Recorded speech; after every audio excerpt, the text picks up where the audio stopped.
friendly tournament, obviously. That crossed your minds at all? Were you guys satisfied with the outcome in that way? Yeah, 100. That's why we played today. You know, as I said, that was definitely a possibility that we might not have played today if the outcome was different. But what we just done there today, regardless of whether we went through or not, we put in a performance today.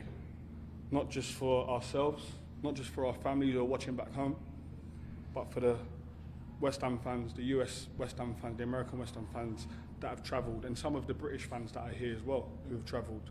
You know, we put in a great shift for them today, and it was only right that we showed resilience, because to deal with stuff that happened yesterday, you have to show resilience and you have to show togetherness.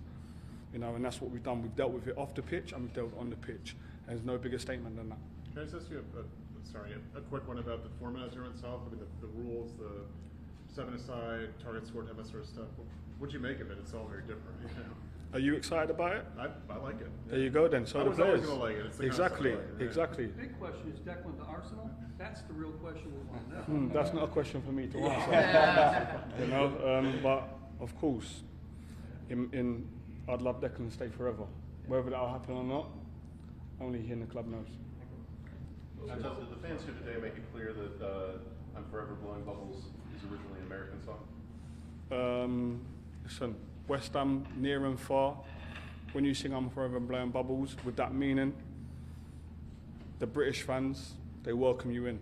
You know, every player that played today, I'm probably one of the only ones who was a West Ham fan before, from the age of 9 all the way up. But every other player that played today, if they weren't West Ham fans, when they come and joined the club, they became West Ham fans. That tells you about our football club. What do you think? What do you make of seeing an American fan from North Carolina singing that song in an English accent? I love it. Just curious. I love it. But that tells you about our football club. Yeah. You I know? also think it shows that football is worldwide. Yeah. You know, it's not just in London or England, it's worldwide, and that's why this competition is fantastic, that everyone can come together. As a fan, as a player, as someone who loves soccer, when something like happened yesterday happens, how does that make you feel? I think that was one of the big things that was said yesterday, you know. You may not know what it feels like because of the colour of your skin. I know what it feels like. But if you're open-minded enough, you can understand just by the way I speak to you about it, the way I answer your questions. You're able to try and understand the feeling, you know, and show empathy to it. But as I said, we're a resilient bunch of players who, because of the right outcome, and that's solely down to West Ham, our staff here, and TST as an organisation, that the right outcome prevailed, and we was able to go and do the business on the pitch and show that although the topic of conversation is bigger than football, football is still the winner. So I was just going to say, you a special mention obviously to Mo as well. They were brilliant as well, and obviously we joined in with the knee, and even afterwards, you know, special mention to them. I think they handled everything as well, really well. And every club that was here, that's in this tournament, were willing to roll with whatever we was going to do. You know, if we weren't going to play no more, there was support there from every single football club that is here in this tournament, and that just shows you the solidarity and what solidarity can do. Was there any outreach from the Dallas club after the incident happened? Pardon? Was there any outreach from Dallas, you know, players or representatives other than the player in question? I think they wanted to have a conversation, but you know, I think it was only right that the powers that be, which is TST, they deal with it, you know, and it gets dealt with in the right way. I think to counteract something, there has to be deterrence, you know, and TST have sent out a strong message that any form of discrimination, racism and other forms of discrimination is not tolerated in a tournament like this. And